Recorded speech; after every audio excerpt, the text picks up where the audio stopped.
Bună ziua frumoși mei vărsători, bine ați venit dragii mei. Astăzi facem etalarea generală pentru luna martie. Pentru voi toți cei care aveți soare, lună, ascendent sau Venus în vărsători. Ok, a sărit cartea deja.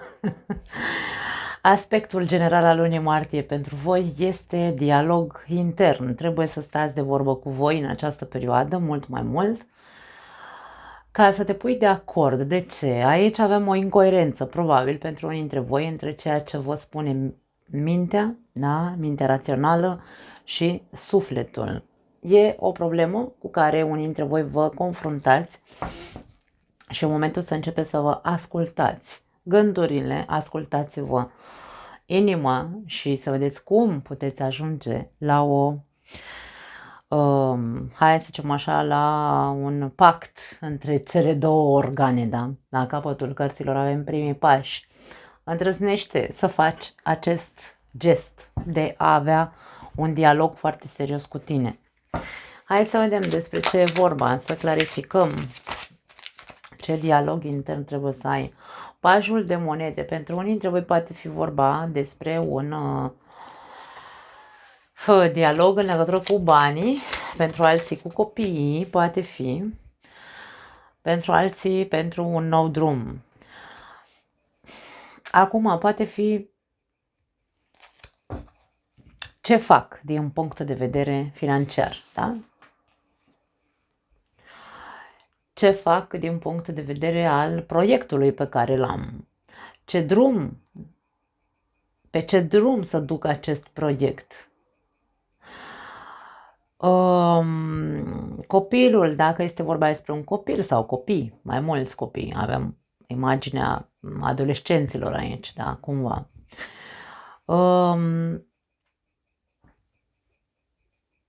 Cum pot eu ca părinte să fiu coerent? Nu să mă pun în mintea copilului, atenție că de multe ori cădem în capcana în care spunem trebuie să mă cobor la nivelul copilului și să gândesc ca un copil. Nu!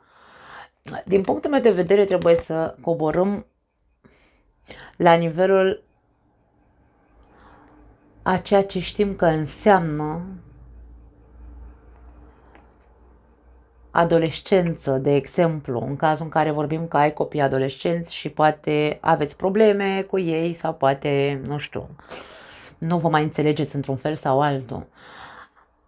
Dialogul tău trebuie să fie cu tine în legătură cu perioada adolescenței în ziua de astăzi, pentru că noi putem să zicem, da, că și noi am fost adolescenți, dar noi am fost adolescenți acum, nu știu, poate 30 de ani, de exemplu. Nu se mai pupă timpurile de atunci cu timpurile de acum. Ai nevoie să începi să rumegi ceva, să vezi că secolul în care trăim, așa cum este viața în momentul de față,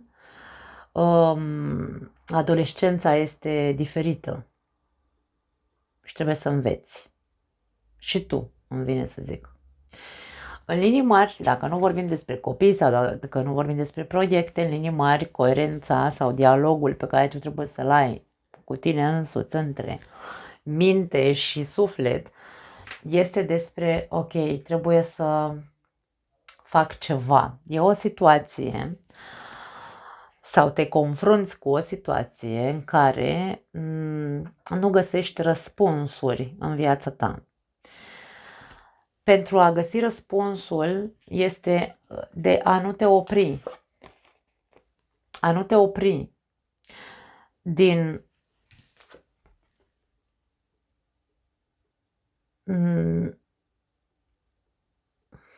a te consulta atât cu inima cât și cu mintea în privința acelei probleme în concret. Rămâi în continuare, perseverează, fii curajos. Poate trebuie să-ți asumi niște riscuri. Nu știu dacă e neapărat vorba de o alegere. Unii dintre voi poate de-aia sunteți așa. Nu știu ce să fac, nu știu ce să fac. Poate ai nevoie să faci o alegere în ceva, într-o arie anume a vieții tale. Și aici poate vorbi și despre risc. Îți asumi riscul, e un risc asumat sau ar trebui să ți-l asumi. Da.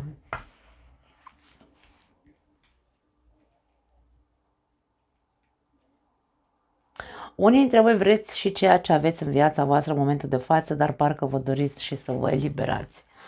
De-aia nu există o coerență. De-aia există aici o chinuială între minte și inimă. Hai să vedem mai departe energia ta în luna martie. Pași de cupe, ești în energie infantilă, atenție. Dragii mei, nu știu ce să zic. Dacă tu în momentul de față ești mult prea nepregătit să iei o decizie, pașul de cupe ne spune ești prea sensibil sau sensibilizat, s-a întâmplat ce s-a întâmplat, ca să poți să iei o decizie. Deocamdată nu este o perioadă de luat decizie, aș spune. 9 de cupe.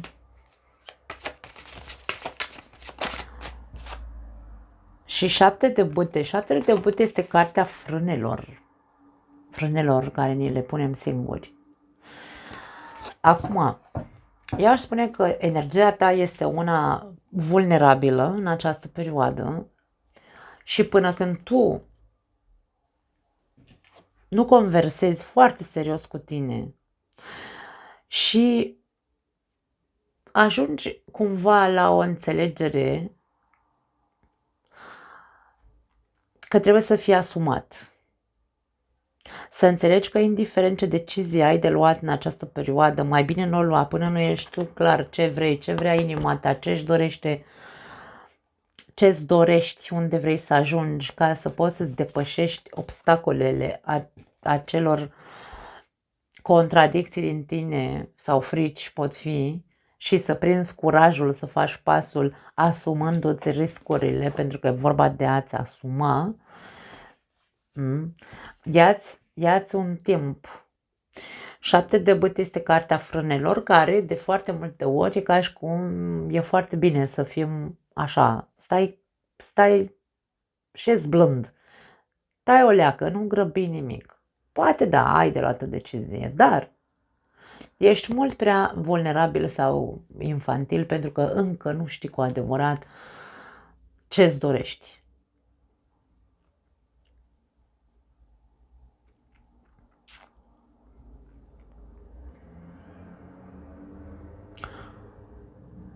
Șapte de bâte, rămâi în pătrățica ta și mai rumegă. Să vezi dacă dorințele tale de fapt se pupă.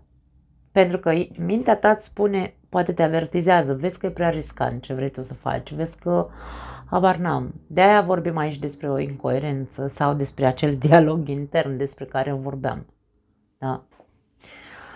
Implică riscuri această decizie în cazul în care vorbim de o decizie. Te simți limitat în această perioadă, te simți vulnerabil, energia ta nu este una de stăpânire de sine, este una din contră frânată, să zicem, nu neapărat blocată, ci frânată. 7 de bâte, cum ne vorbești despre limitări, e posibil să vorbim despre acele frici despre care vorbeam. Ceva te face să rămâi în gardă și poate că nu ar fi rău să rămâi în această gardă în această perioadă. Nu face nimic brusc dintr-o dată, așa de nebun. Fii foarte, foarte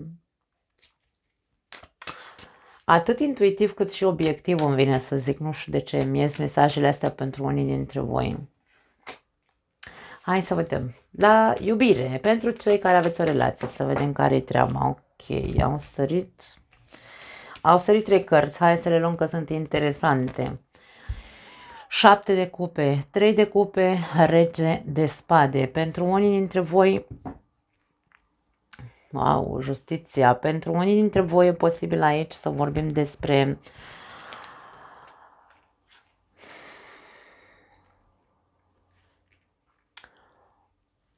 iluzie, deziluzie. Unii dintre voi trăiți într-un triunghi amoros. Pe alocuri sunteți. De-aia vorbim inimă și minte sunt în contradicție și incoerente ambele. Inima vrea ceva sau poate idealizezi persoana din exterior cu care ai o relație, da? Nu persoana din căsnicia ta. Visezi aici în continuare să rămână între voi aventura, da? Și apoi vine mintea critică și zice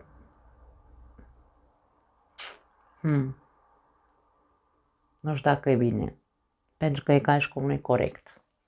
Nu e corect pentru relația mea, probabil, da? Unii dintre voi, poate de ceva vreme, vă tot gândiți la un divorț. Însă, cum există această contradicție, încă nu ești hotărât. Nu lua decizia acum, nu pot să zic altceva. Totul este incert încă. Nu poți să vezi lucrurile cu claritate. Dacă nu vorbim despre amanți aici, cu toate că este foarte accentuat acest aspect, dar dacă nu vorbim despre această categorie, că nu toți vărsătorii sunt în relații de trio, putem să vorbim despre multiple opțiuni care pot exista ca voi, ca relație, sau ca relația voastră să funcționeze mai departe. Cert este că trebuie să vă vedeți dacă nu cumva sunteți mai mult prieteni decât iubiți. Aici este un aspect în care poate așa te simți. Simți că sunteți doar prieteni și nu-ți place. Normal, că o relație de iubire sau o căsnicie nu e despre prietenie. Este și despre prietenie, bineînțeles, dar nu doar despre asta. Pentru că e ca și cum sunt desumflat, sunt dezamăgit, parcă în afară de prietenie, parcă nu mai avem altceva, nu ne mai leagă altceva. Și de aia, și la voi aici, a fost foarte incertă ultima perioadă în care ai fost de foarte multe ori pe punctul de a zice gata, nu, e bine să ne despărțim, fiecare pe drumul lui, nu e ok să fim doar prieteni, însă totuși ceva te ține aici. Da. Hai să vedem un sfat pentru voi, foarte interesant.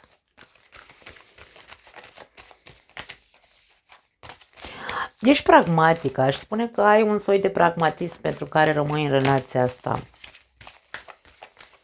Nu știu ce să zic. Nu, că au căzut jumătate de pachet. Hai să dăm un sfat pentru vărsătorii care au o relație.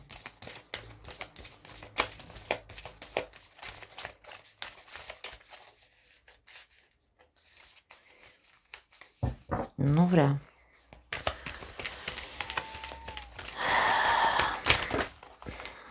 Mai. Nu vreți sfaturi? Nu vă dau. Au sărit 2 cărți. Și este momentul să te vindeci și e moment de vindecare, nu de război. Da? Pentru unii dintre voi, pentru cei din a doua variantă, aș spune că acest mesaj este unul foarte bun. Sau sfat, da? Pentru că dacă voi acum sunteți cumva așa desumflați, s-a spart balonul de săpun, nu mai e relația voastră cum era odată, ați devenit mai mult prieteni decât iubiți și așa mai departe, vă leagă mult mai mult o prietenie. Însă tu nu vrei să iei o decizie, pentru că aici, da, fiecare dintre noi suntem pragmatici, oricum nu poți să arunci la gunoi o relație de ani de zile doar pentru că am căzut aici în rutina asta și suntem doar prieteni în momentul de față. Da? E nevoie să începeți să vindecați anumite lucruri. Ceva s-a pierdut între voi doi, da? S-a ales praful cumva de ceva.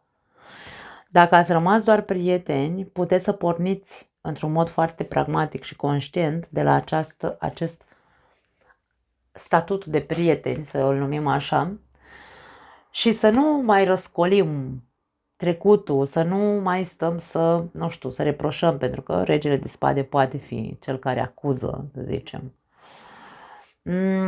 Că ești tu, că celălalt se poate citi viceversa, știm cu toții, da?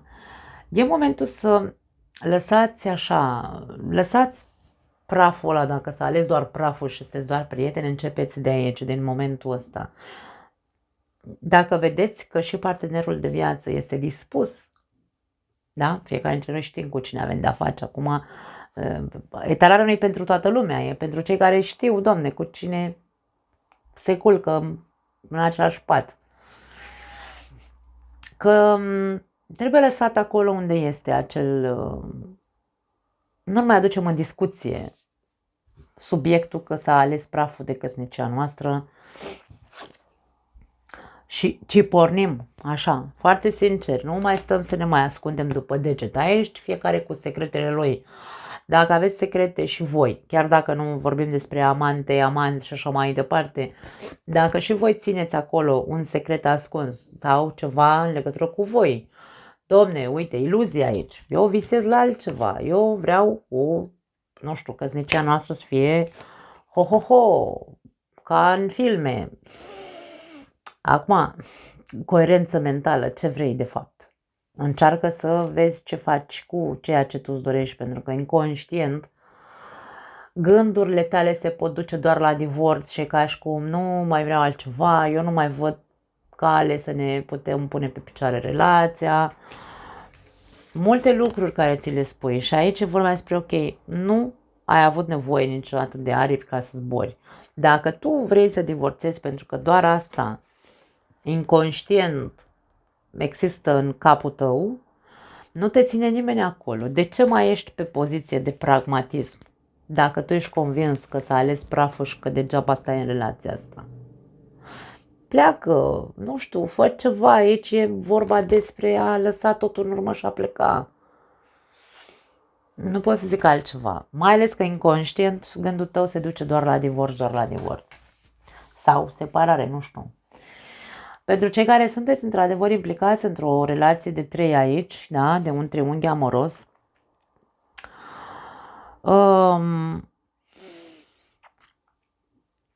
și sunteți cu gândul mult mai mult la amant sau la amantă decât la... sunteți mai atenți în partea cealaltă decât acasă,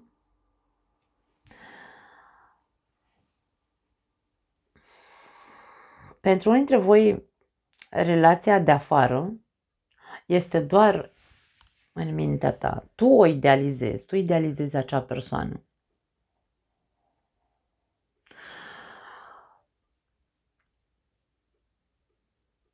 Îmi vine să spun, transmite aceste gânduri sau faptul că îl ridici în slăvi atât de mult acea persoană din afara căsniciei tale, că e, wow, ideal. Aici e foarte mult idealism în 7 de cupe, da? Transmite acestei persoane gândurile tale, ce dorințele pe care poate tu le ai să le trăiești alături de ea, de această persoană. Și vezi ce reacție are, pentru că aici e posibil să ai de-a face cu o persoană pragmatică, foarte realistă. Și care să zică, stop, stai puțin. Se pune în defensivă. Când tu îi spui ce vrei să trăiești lângă această persoană îți va spune, nu, stai puțin, că am ajuns, noi avem aici cumva un pact, da? În care suntem doar amanți. Nu trecem peste această poziție de amanți. Aici nu vorbim despre divorțuri, da? Celălalt, da? Amantul sau amanta ta, ca să ne înțelegem, nu vrea să-și lase familia ca să fie cu tine, dacă tu asta visezi aici. În cazul în care are familie. Că nu are familie, nu vrea ca tu să-ți lași familia, ca să ne înțelegem, ca să fiți împreună. Așa că ar fi cumva nevoie să-ți dai seama că e doar praf în ochi ceea ce tu visezi la persoana asta. Și pentru tine sfaturile astea, sfatul ăsta, cel puțin ăsta, da? Ăsta zice că e doar praf în ochi, că e iluzia ta, că e momentul să începi să te vindeci, să-ți bați mințile în cap, să-ți bagi mințile în cap că această persoană nu vrea același lucru ca și tine și că poate ți-a și spus verde în față că vrea să fiți doar prieteni, dar îți este foarte greu să accepti această idee. E ca și cum dai voie să se aleagă praful, ieși din acea bulă și e ca și cum nu e vorba să renunți sau să pleci sau să zbori sau să așa, e vorba despre a te elibera de acele iluzii aici. Tu le-ai construit, tu trebuie să le distrugi într-un fel sau altul, că te îmbeți cu apă rece aici. Pe când cealaltă persoană e foarte fermă și îți spune, băi, nu vreau să fim decât amanți, nu îmi cere mai mult. Cam asta este ideea. Mare grijă, dragii mei, pentru că vă faceți mult rău singuri. Unii dintre voi, nu e pentru toată lumea. Da. Hai să vedem cei singuri. Vărsătorii singuri. Care-i treaba cu amorul pe la voi pe aici? Regina de spade. Wow, ești foarte critic, rece, pragmatic și tu.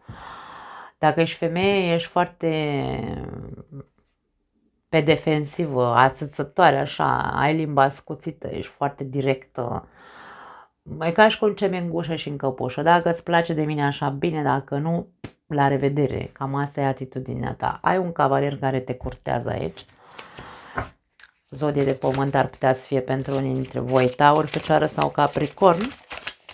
Nu neapărat, dar e așa un băiat cu minte cumva. Dacă ești femeie, da.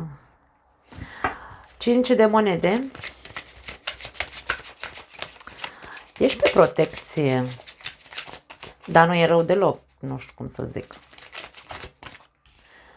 Și cavaler de spade, măi, ai de-a face așa cu niște energii. Voi cei singuri sunteți foarte pe poziție. Uite-l pe cavaler, nu mai este cavaler, este un rege, da. Ai, Doamne, măi, oameni buni, unii dintre voi aveți două persoane. Unii dintre voi aveți două persoane cu care vă potriviți, cu amândouă vă potriviți, ia uite. Regina de monede, rege de cupe, as de bâte și rege de monede. Deci avem doi candidați la inima voastră. Vă atrag ambele persoane aici, atenție. Sau, cel puțin, ambele persoane sunt atrase de tine, în cazul în care nu te atrag pe tine aceste două persoane. Acum, ce să spunem despre voi? Sunteți pe energie de războinic, când vine să spun aici. Pe ce mi-e gușă și în căpușă, pentru că m-am săturat să fiu cel care pierde sau cel care e pe locul 2 întotdeauna. Vărsătorul este pragmatic, vărsătorul singur este pragmatic în momentul de față. Nu mai vrea să asculte decât rațiunea în momentul de față.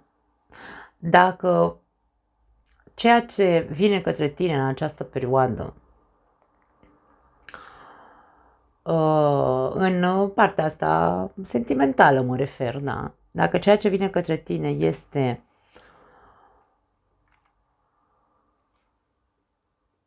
înglobează ceea ce tu îți dorești, vei accepta. De ce spun? Pentru că văd pragmatism foarte mult. Dacă nu se încadrează cu ceea ce tu îți dorești, cu idealurile tale, persoana care vrea să te cucerească, vei tăia macarona foarte repede. Aici e ca și cum eu prefer să fiu singur decât cu cine nu are grijă de mine, cu cine nu mă respectă, cu cine mă tratează ca și cum aș fi o proprietate, pentru că aici avem un cerșetor, da? Deci aici ești foarte pe o poziție foarte așa, cu ouă să le numim. Dacă ești femeie, mi-e indiferent, că și noi avem, da? Ouă.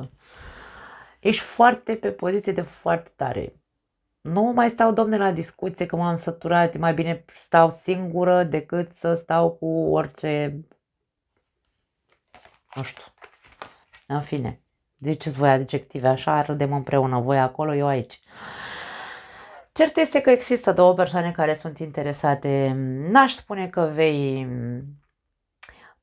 Unul dintre cei doi probabil că îl vei scoate din viața ta. Pe care dintre cei doi, sau mă rog, cele două persoane, pe care dintre ele o vei scoate din viața ta? Pe cea care, într-un fel sau altul, te face să te simți mic, pe cea care te face să te umilește într-un fel sau altul, sau tot timpul îți spune, tu ești sărac, de exemplu, sau nu ai, sau habar n-am, că sunt multe persoane care zic multe și mărunte. Pe acela îl vei scoate din viața ta, sau dacă nu îți face, nu te tratează în felul ăsta, este o persoană cu care tu ai divergențe, nu pupă. Unele lucruri nu pupă între voi. Este o relație bazată pe război, poate. Da? Cavalerul de spade are limba ascuțită și el. Vă contrați tot timpul, vă certați, vă împungeți, vă umiliți unul pe celălalt. Aș spune că el este cel care va ieși sau îl vei scoate din viața ta sau, mă rog, o vei scoate această persoană din viața ta. Poate să mai existe varianta că în această lună, această persoană te va răscoli din nou cu ceva ce te va face să te simți mic, te va face mică, te va face să te simți într-un fel sau altul umilită, da? De-aia zic că aici e ceva, e un război care poate porni între tine și o persoană. Că ești singur și n-ai niciun pretendent, că aici avem două persoane interesate în tine, că n-ai pe nimeni și nu se vede nimeni așa la orizont.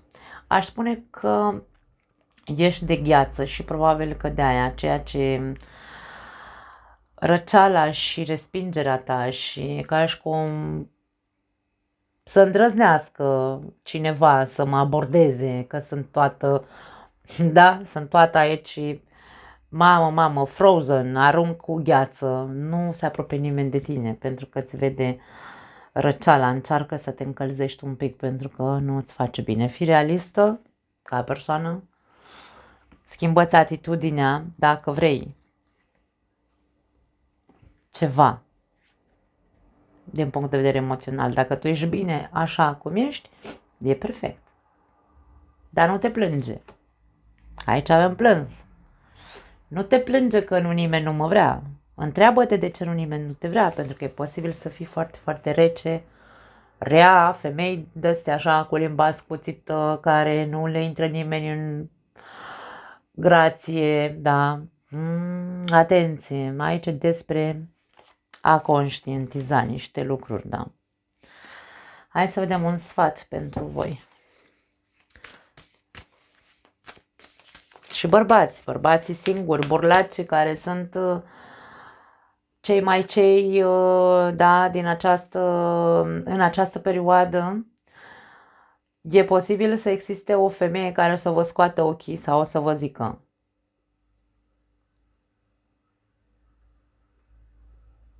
trebuie să mă rog de tine. Vine mesajul foarte interesant. Trebuie să mă rog de tine ca să mă bagi în seamă. Trebuie să mă rog de tine că tu te crezi că ești prea, da, ești de gheață. O să zică foarte multe lucruri această persoană. Poate e mama ta care o să zică: băi, trezește-te, măi, băiatule, și pune mâna și mai înmoaie-ți și tu atitudinea față de femei, că ești prea... Da, eu știu că aici avem persoane care arată foarte bine, femei, bărbați, burlaci mă refer, și își folosesc acest fizic frumos, să-l folosesc cu o atitudine din asta foarte înfumurată, în care un fel de bătaie de joc, îmi vine să spun, și foarte multă lume nu se apropie de persoane de genul ăsta. Zeflemiști, îmi vine aici mesajul. Nu știu ce să zic, dragii mei, da. Nu e intenția mea să jignesc, Doamne ferește, doar ceea ce simt așa transmit. Hai să vedem un sfat pentru voi aici. Nu e bine nici așa, da? Deci, hai că trebuie să stai de vorbă cu tine, despre asta e vorba. Pune mâna și vezi care e defectul și defectul tău în ceea ce privește dacă ai o relație sau nu, vrei, pardon, să ai o relație sau nu sănătoasă. Despre asta e vorba, să ne înțelegem. 2 sfaturi și pentru voi avem. Ți-ai câștigat poziția. Ok, poziția, care e poziția ta? Poziția ta e una, mi-e indiferent despre ce categorie de vărsător vorbim. Poziția ta e una de gheață, de frozen, cum am zis, este una de certăreț, de înfumurat ca persoană, da?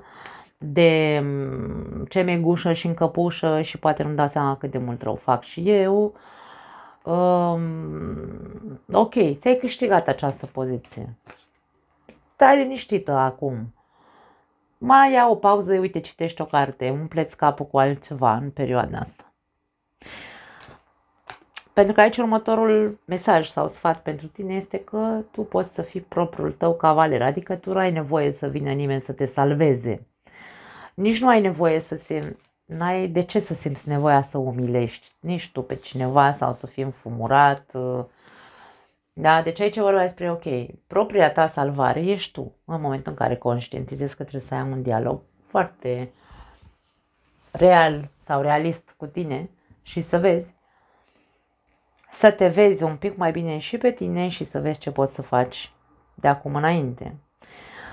În cazul în care vorbim despre acele persoane care vă simțiți sau se va întâmpla că celălalt poate te va umili în această perioadă, te va face să te simți într-un fel sau altul mic, nesemnificativ, aici este vorba de stai puțin, da? Sfatul este exact acela pe care am simțit să ți-l transmit, că atitudinea ta este una bună. Ce mi-e gușă și încăpușă aici, nu mai stau, domne, că eu nu mai făcut tu mare, aici este vorba despre, ok, dreptatea mea este dreptatea mea, dreptatea ta este dreptatea ta, m-am săturat să ne certăm și să ne facem aici albie de port, să ne umilim, eu vreau o pauză, mă duc, citesc o carte, vreau să te scot din mintea mea, habar n-am nevoie să vii tu și să-mi spui că ești tu prințul prințurilor, da? Prințul prințeselor, ca să vii să mă salvezi pe mine. Este un sfat de, hai să zicem așa, de mândrie de sine, de respect.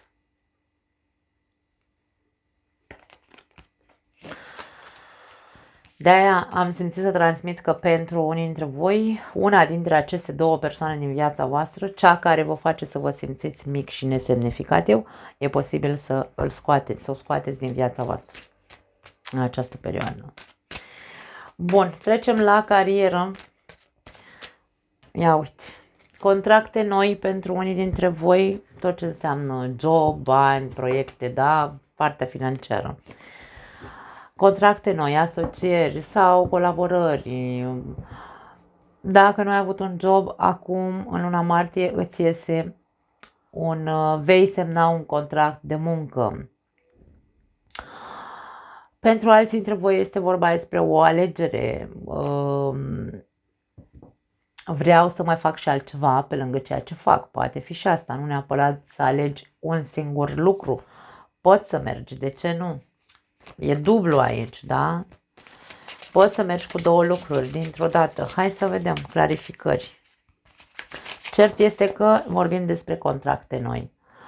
Poate pentru unii dintre voi întârzie să apară un contract, o colaborare, dar va apărea, dragii mei, probabil că e o chestiune de timp. Poate la jumătatea lunii martie, nu neapărat la începutul lunii martie, veți semna contractul, dar vedem că se va semna. Cert este că trebuie să fii și tu un pic mai ambițios, cert este că trebuie să fii și tu un pic mai, hai să zicem așa, de ce nu trebuie să privești și altfel lucrurile. Dacă vorbim despre un contract de colaborare, e posibil să se pună pe masă anumite condiții pentru care tu până acum poate n-ai vrut, ai ținut așa pe ta, ai fost ambițios și ai zis nu domne, nu cedezi, mai gândește-te aici ca și cum ce ți se propune e posibil să fie, hai să zicem așa, de bun augur dacă vrei. Gândește-te un pic mai mult. Nu zice nu din start. Poate implica anumite sacrificii, ori să mai lași la preț sau nu știu, depinde, pentru fiecare e diferit. Dar aici încearcă să nu fii atât de ambițios. Vei ajunge acolo unde îți dorești. Însă e vorba și de o flexibilitate, într-un fel sau altul, cu spânzuratul. Nu pune pe nimeni într-o situație incomodă, îmi vine să zic. Nici la locul de muncă, nici dacă nu ai un job și aici vorbim că ți iese un job în această perioadă,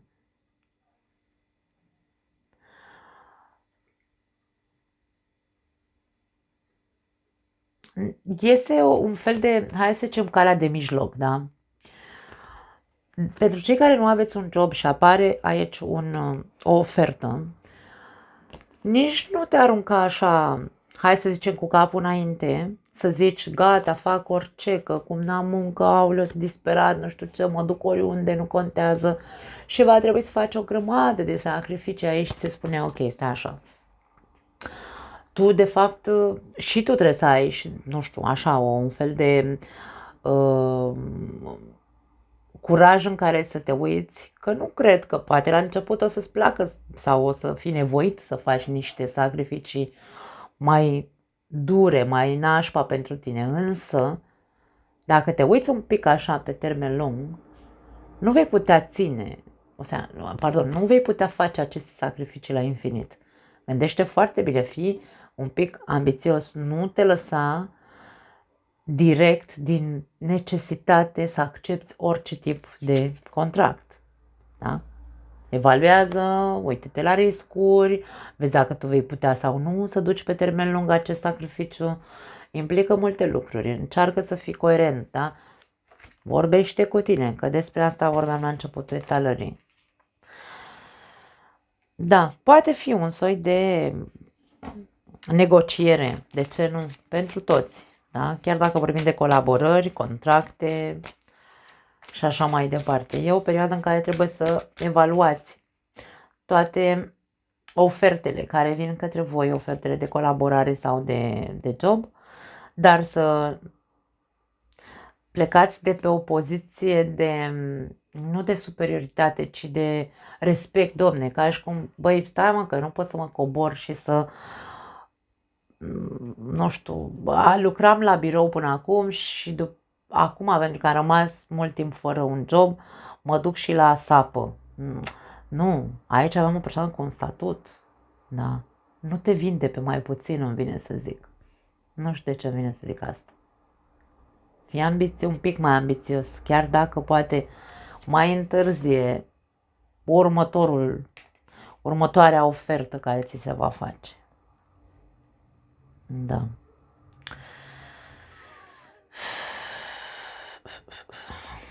Hai să vedem mai departe. Provocarea lunii. Ok, au sărit deja, nici n-am terminat bine și au sărit două cărți. Provocarea lunii sau la ce trebuie să fii atent în această perioadă. Regina de cupe și lumea.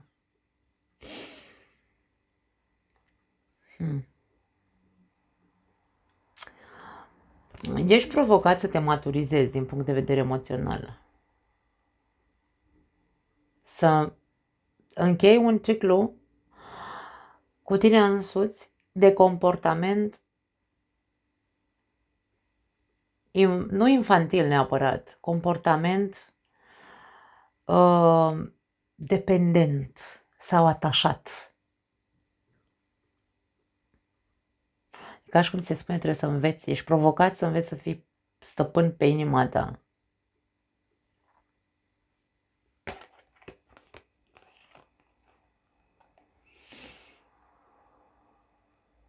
E și un soi de acceptare, pentru că pentru unii dintre voi poate fi o perioadă în care se termină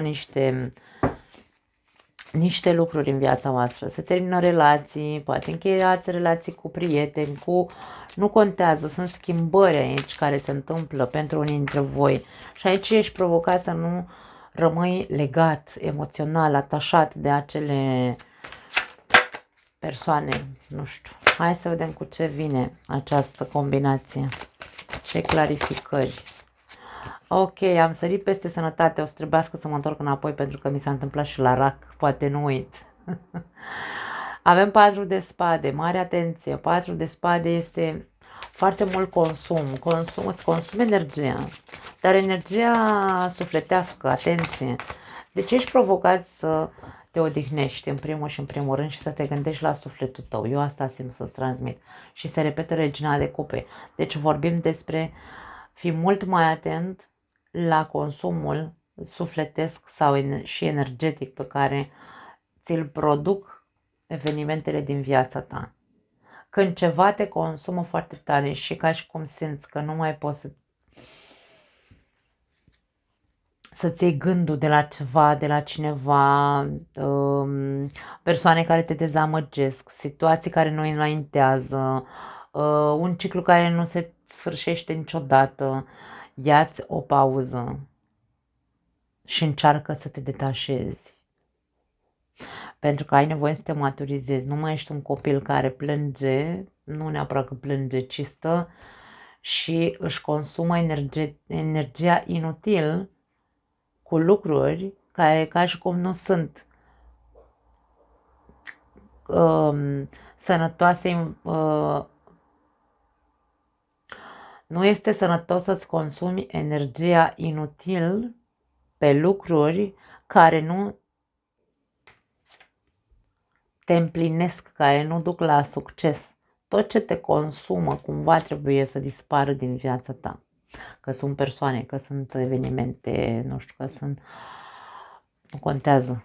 Ce te consumă cel mai mult trebuie să dispară din jurul tău. Este o mare, mare provocare de renunțare și de maturizare emoțională, pentru că avem foarte multă energie de atașament aici. Atașament de lucruri, atașament de persoane. Da. Da, e o provocare interesantă. Hai să ne întoarcem la sănătate ca să nu uităm. Să vedem care e treaba cu sănătatea pentru voi. 5 de bâte. Și aici avem multe, hai să spunem, contradicții sau confuzii, dacă vrei.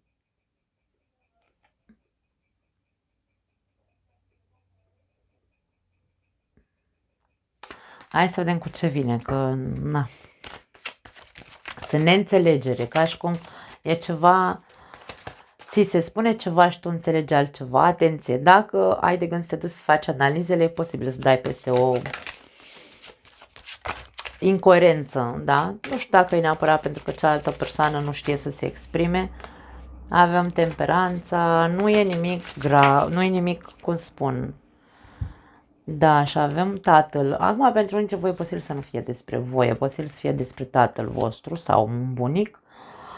E ca și cum suntem foarte îngrijorați într-un fel sau altul, pentru că bunicul sau tata se simte rău de ceva vreme, parcă nu ies analizele niciodată ca lumea, se întâmplă ceva, dar nu e, n-aș spune că e nimic grav, avem vindecare aici, da? E doar o neînțelegere. Ori îi se spune, punem n-ai și, nu știu, trebuie să mănânci, habar n-am, da, trebuie să mănânci X lucruri și el înțelege chiar pe dos că nu trebuie să le mănânce pe alea, da? Este o neînțelegere, aș spune. Sau au fost confundate, pentru că e o confuzie, confundate rezultatele analizelor cu ale altei persoane și în cazul vostru poate fi la fel. Dacă ai de gând să-ți faci analize, repetă-ți-le, îmi vine să spun, pentru că e posibil să te bage într-o ceață și să zică, vezi că, uite, ai, nu știu, probleme cu circulația sângelui, poți să faci tromboză sau nu știu, habar n-am, poate să zică niște prostii, care e normal că pe tine te pune aici în gardă și zici, stai că eu nu mănânc de aia, eu nu fac de aia, de ce să am eu probleme de astea, repete-le. Repetă-ți analizele. E așa un fel de...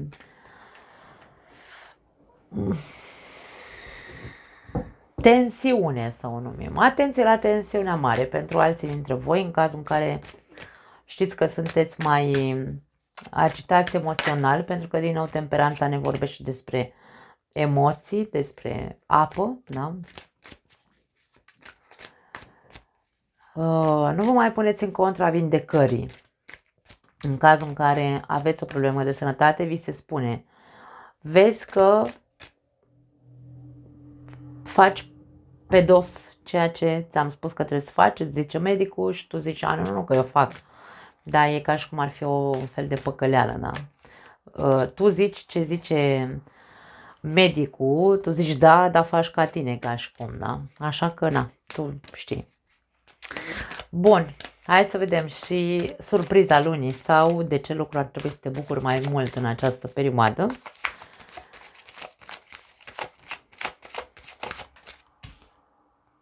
Opt de monede. Optul de monede este cartea eforturilor, este cartea atenției pe detaliu, este cartea muncii asidue, da? Pentru că această persoană muncește în fiecare zi cu drag și spor ca să se perfecționeze. Bucură-te mai mult de lucru manual, îmi vine să zic. Pentru unii dintre voi poate n-ar strica să aveți un hobby de genul ăsta, în care să faceți ceva cu mâinile voastre ca să vă simțiți mult mai bine cu voi înșivă.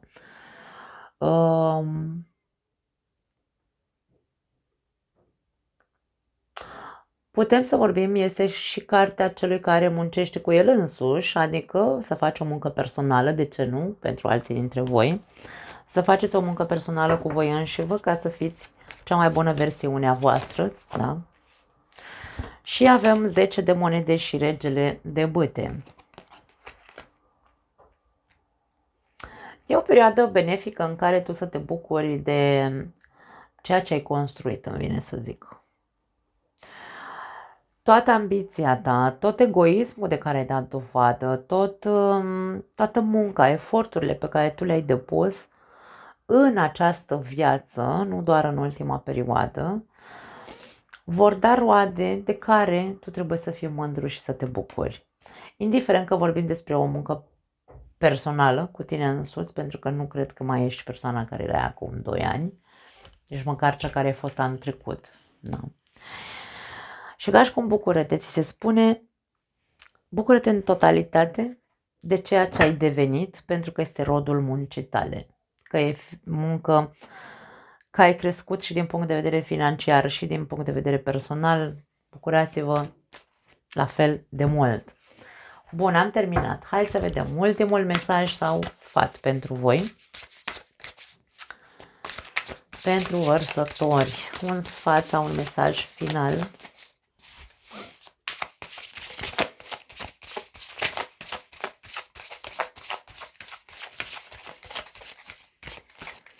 Mai nu vrea, dă să-mi alunece toate cărțile din mână.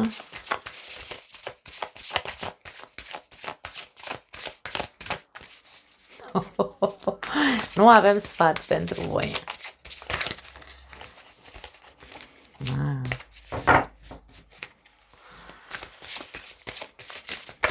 Ok, ba da, avem. Au. 10 de monede, se repetă. Dacă trebuie să te bucuri de tot ceea ce ai câștigat în această viață, indiferent că vorbim de finanțe sau nu, aici este vorba despre satisfacție, despre mulțumire. A avea totul este diferit pentru fiecare. Poate tu îți dorești să ai totul.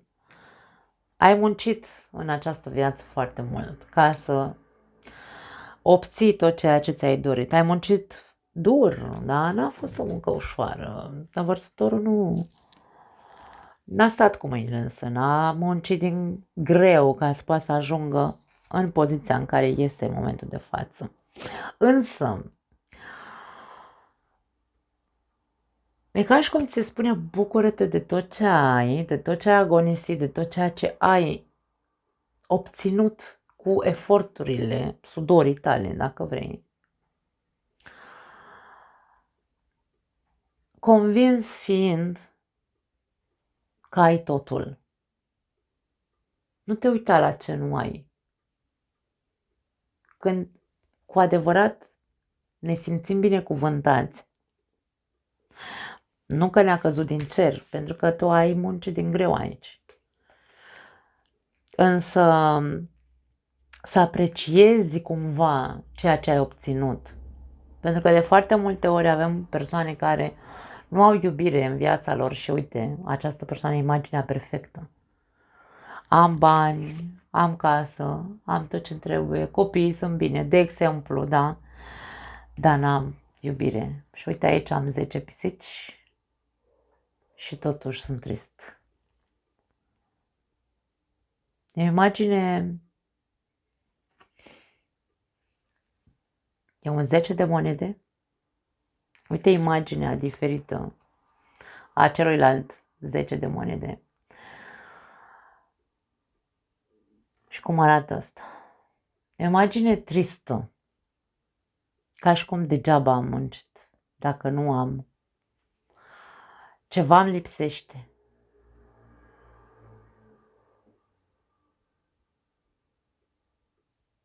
De-aia simt să transmit, consideră că ai obținut tot ceea ce ți-ai dorit sau consideră că ai deja tot ce ai visat dintotdeauna, pentru că nu știi când apare. Dar, bineînțeles că aici vorbim despre un proces, dragii mei. Poate unii dintre voi trebuie să mai faceți niște eforturi, să vă mai șlefuiți un pic, pentru că am văzut aici o atitudine din aia războinică, așa, și rece și mai bine singur decât să mă blec la cap cu nimeni. Deci aici e vorba despre, na, tu trebuie să faci niște eforturi, da. Nu putem să spunem altceva, nu mai am altceva pentru voi. Pă pupăcesc, ne vedem data viitoare.